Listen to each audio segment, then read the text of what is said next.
My plan is to work with you, Your Excellencies, and make the AU more people-centered and serve the interests of the vast voiceless majority of Africans.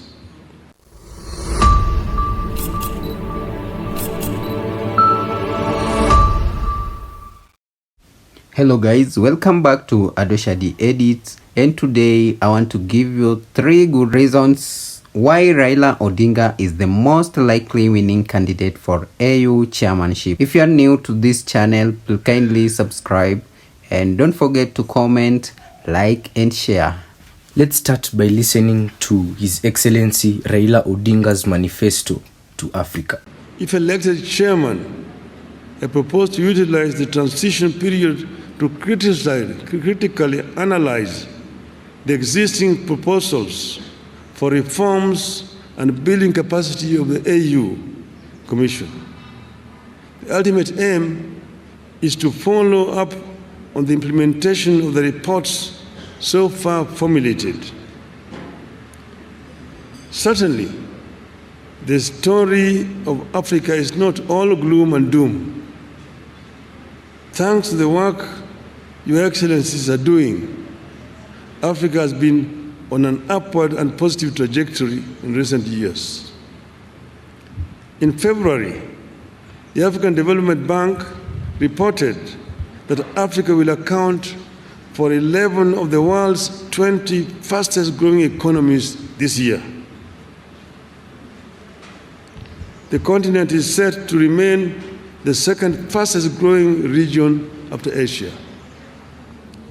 I deeply appreciate your efforts in restoring hope on the continent, and it is my wish to have a chance to complement your efforts as AU chairperson. Excellencies, throughout my leadership and service to the public, I have noted the significance of defining strategic goals and appreciating the influence of political dynamics on the outcomes of these goals.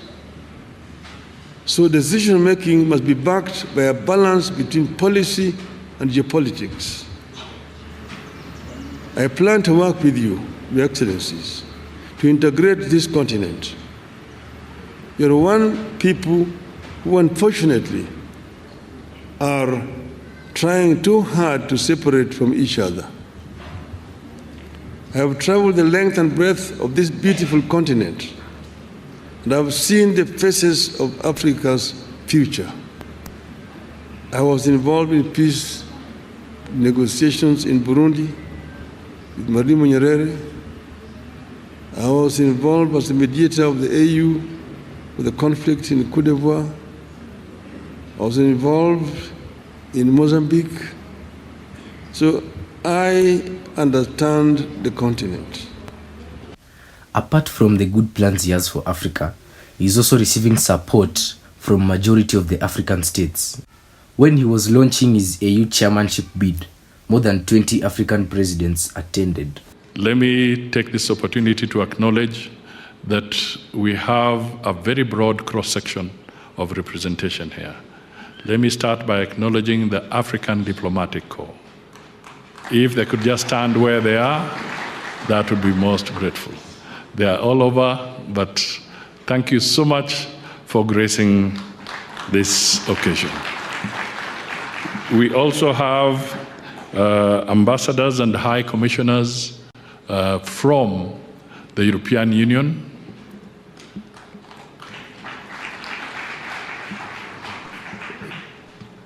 We have representatives from the Asian continent, ambassadors who are here.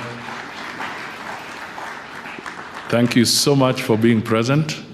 We also have ambassadors from the Americas. Thank you for being present. Your Excellency, we have members of Parliament, we have members of the corporate society, we have religious leaders, we have governors, we have the entire cabinet present here.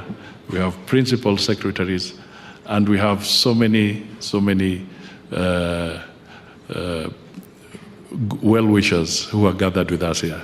Please accept our appreciation for your attendance. Thank you. During the Mjadala Africa, his points were proven to be suitable for the AU chairmanship. And now, ladies and gentlemen, I would like to invite His Excellency Raila Odinga to share his opening remarks. Your Excellency, you have 5 minutes. Thank you. Your Excellency, Ambassador Konjit, my co-panelist here, His Excellency Mahmoud Ali Yusuf, and His Excellency Mr. Richard, distinguished guests, ladies and gentlemen. Good evening, Africa. Africa, hamjambo, bonsoir, salam alaikum, rahmatullah ta'ala wa barakatuh. Boa noite. I am delighted to have opportunity today to stand before you as the son of Africa. I was born in Kenya, but I'm told that my grandparents came from the Sudan. I am a father of 4, a grandfather of 5, and a husband of 1 that I know of. I am an engineer by profession, and I have been an academic. I have also been a public servant. I've been a member of parliament. I've also been a prime minister and also leader of opposition. In those capacities, I've tried to do my best, and I've gained a lot of experience in terms of management of public affairs. I stand here as an Pan-Africanist and an Afro-optimist. 2 months ago, that is on the 21st of October, this year, we were here in Addis Ababa. We had been invited as members of the families of the founding fathers of the African Union to come and witness the reopening of the Africa Hall. That's the hall where the OAU was launched in 1963. And we're happy to be here with Madam Ambassador Konjit, who was there as a young girl at that time. It is now 61 years since the launch of the Organization of African Unity. And at that time, if you read the speeches of the founding fathers on that day, they were very passionate, and all of them talked about African unity. Where there was a difference was, when do we achieve this unity? There are those who, under the school of thought, that the unity now. There are those who said, no, we need to be gradual on this. Let us first build the building blocks, the regional unions, which will eventually translate into formation of the African Union as a whole. But now we have come up, they came up 50 years later with Vision 2063,